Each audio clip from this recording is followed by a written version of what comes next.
김종인 전 대표가 소리 소문 없이 지금 작업을 하는 부분들이 있는 것 같습니다. 작업이요? 네. 무슨 작업이요?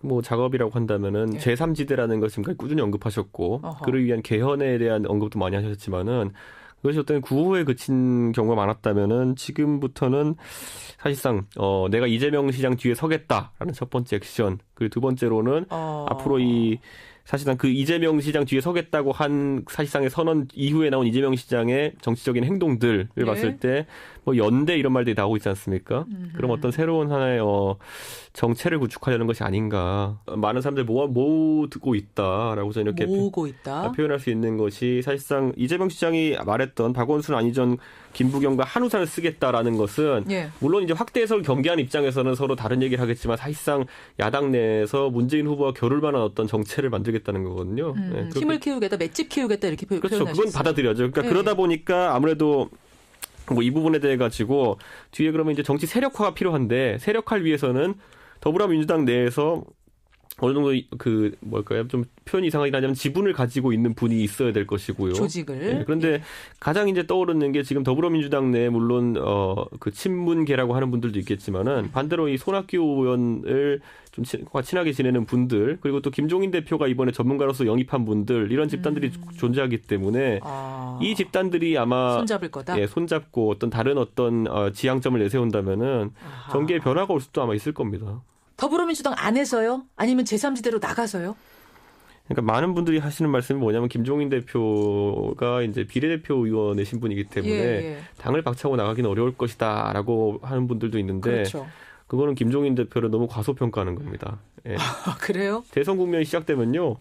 그냥 던지고 나오시면 됩니다. 그냥. 아니 그러면 이게 지금 실체가 있는 얘기를 하시는 거예요? 아니면 그냥 상상 속의 그림을 그리시는 거예요? 그러니까 우리가 지금 제3지대, 제4지대 이렇게 언급하는데 여기에는 두 가지의 맥락이 있습니다. 지금 새누리당 비박계가 흔히 얘기하는 그리고 아까 뭐 언급되었던 비박계가 뭐 밖에 나가서 보수 세력 일부와 결집되어서 반기문 총장을 후보로 내세운다라는 그런 기류를 이야기하는 사람들이 있고요. 또 한 가지 기류로는 이제 더불어민주당에서 탈당한 일부 비문계라고 할 수 있는 분들과 손학규 대표 같은 중도 인사들 거기에 뭐 국민의당 정도가 연대할 수 있는 그래서 후보로는 이제 치열하게 경쟁하는 그런 형태의 제3지대, 제4지대가 있기 때문에 제가 봤을 때는 둘 다 지금 현실성 있는 대안이라고 보고 있고요. 특히 이재명 시장의 지지율이 가파르게 상승한 상황에서 저는 개인적으로 이렇게 생각합니다. 지금 시점에서 이건 다른 거 하나도 안 따지고 제가 그냥 객관적으로 봤을 때 이재명 시장의 지지율이 15%를 돌파하는 순간부터 이재명 시장이 독자 출마하지 않을 이유가 없습니다. 이제 돌파했거든요. 사실. 아니, 돌파했잖아요. 그러니까 독자 출마를 하지 않을 이유가 없게 된 것이고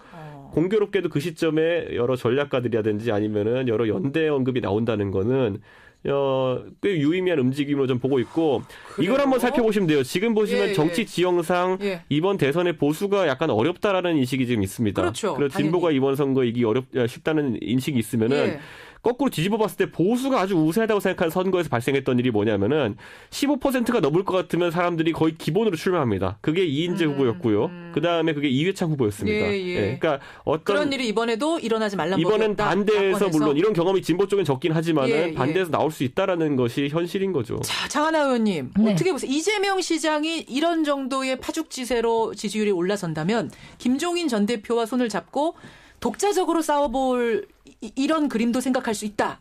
그러니까 독자 출마라는 건 아예 그 경선도 없이. 아까 혼자 나가서 싸울 가능성?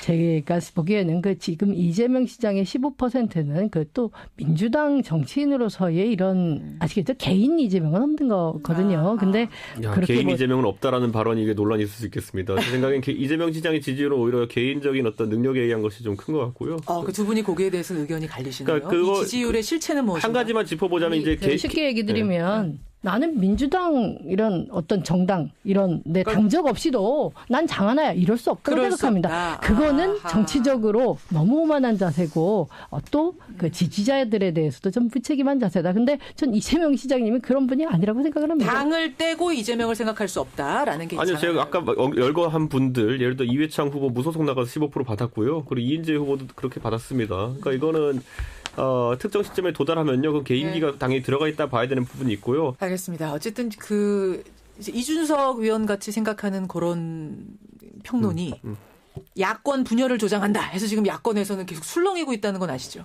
뭐 야권 분열이라고 표현할 것도 없이 이거는 야권 인사의 말을 인용했기 때문에 예. 사실 그런데 제가 봤을 때는 이거를 좋게 보시는 분, 나쁘게 보시는 분이 있겠지만은 야권의 경쟁 구도는 전 나쁘게 볼 만한 일은 아닙니다. 그래요. 서로 맷집을 키우는 거. 아까 제가 말씀드린 특징이 뭐냐면은 만약 독자 후보가 나온다 하더라도 경쟁이 있다 하더라도 MB 대통령 그걸 뚫고 당선됐던 거고요. 아하. 그리고 반대로 그거에 의해 가지고 실패한 그 이회창 후보도 있었지만은 그건 변수가 아닙니다. 우리 국민은 어차피 나중에 대선 가면은 그 한 사람의 아주 뛰어난 사람은 딱 골라냅니다. 알겠습니다.